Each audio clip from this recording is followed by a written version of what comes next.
Slowly we are going to the end with our retouch, and before I start dodging and burning this image, I want to improve sharpness. So probably the best method to do this is use some kind of plugin like Topaz Details, for example. I used to use Topaz Details a lot, and it's really perfect plugin to do this. However, if you don't have Topaz Details, you can do this in Photoshop. So in this lesson, I'm going to show you how to improve sharpness of the image without getting halo effect or without destroying our image. So the thing I'm going to do, I'm going to duplicate my final result twice. I'm going to press Alt, Control or Command Shift E, and then once again E, so we have two copies on the top. And the same as in frequency separation, I'm going to call my layer number 1 as a low and layer number 2 as a high. So the thing we have to do on this low layer, we have to blur some area we want to sharpen. So I want to sharpen this area over here, inside the face, some of the cheeks, maybe eyebrows a little bit. So I want to improve the area inside.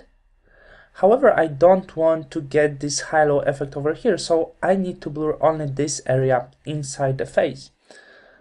So we have to go to Filter, Blur, and Surface Blur.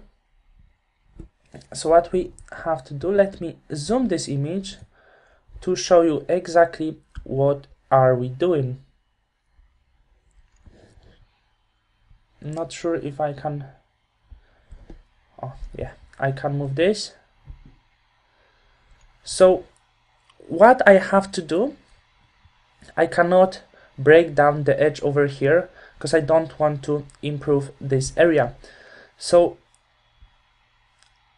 let's work a little bit with threshold. When we improve the threshold, as you can see, we make a quite big difference. So we actually breaking down the edge. So we have to get back to the point when it's not happening, when we get close to the edge, but when we're not going through this edge. So it's still too much, it's still too close. So I think for sure it's usually less than 20 levels.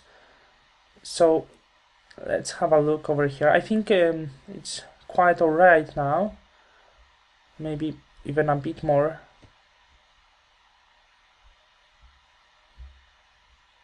I'm going to set, let's say, around 15, 16 maybe will be enough. As you can see, I keep the edge, so everything is fine.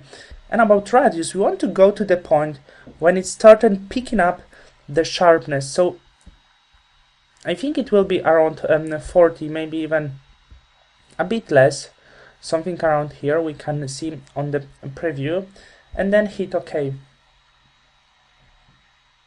The thing I can tell you, when we set the threshold too high, I could show you right now maybe, but I think it could be boring. So when you pull the threshold too high, your sharpness won't be actually natural, your sharpness won't be so fluent, and the effect might be too strong. So now I'm going to the high, and then image, and apply image. So of course layer, I have to choose the low layer over here, and blending as a subtract, same as before. So what is happening, actually you cannot see nearly the details from the skin. That's the area we want to actually improve. So now I'm going to change blending mode from normal to vivid light, and right now it's kind of blurry. However, when we remove this low layer, we can see our effect, and take a look what is happening. As you can see, we improved our image, but we didn't get this ugly effect around. So it's very soft effect. It pick up a little bit, but there's no problem to actually remove this. I'm going to put this to the group just to not do any mess. So Control G, so I have this into the group. This layer I can remove, and the thing we can do, I'm going to call this group Sharpen. If we want to remove some of this sharpness from the edge, we can of course create a layer mask, and I'm going to paint with the color black around this edge over here.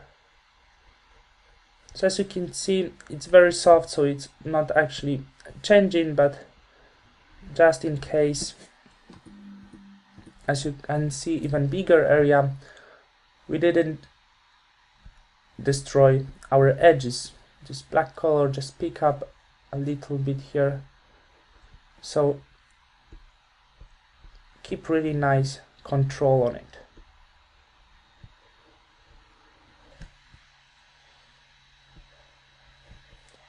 And you can ask why I choose surface blur instead of Gaussian blur.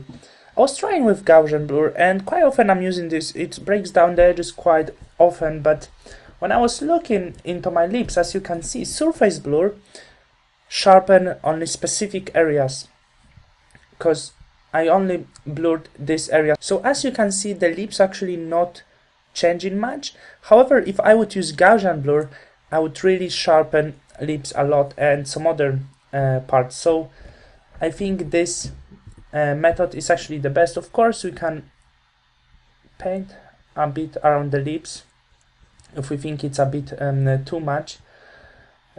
So I'm pretty much done. Of course, don't forget about the eyes. We don't want to sharpen them. That would be not point, as we tried to get off of these pores before, and now we sharpen this area. So just I'm going to remove some of this, maybe a small blur, because actually I don't mind if I will sharpen a little bit eye inside. So just around the eye, like me. I hope I get off everything.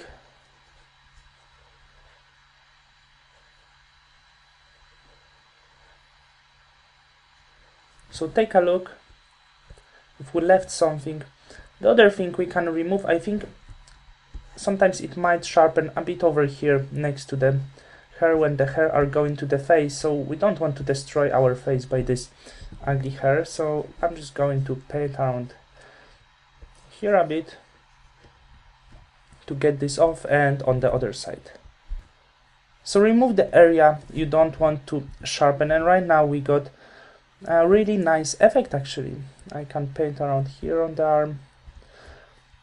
So I think it might be a bit too strong, so let's zoom in once again, and we can adjust the strength of our sharpen. I think 100% is obviously too much, so I'm going to try with 50, and I think around 50% it's okay. It's very soft, even less. I don't want to sharpen this too much.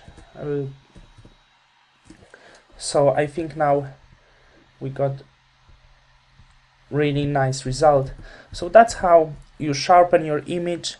I think it's one of the best methods. Of course, there's few methods. I think for sure if that one is not the best, it's one of the best methods. So I highly recommend to work using this method.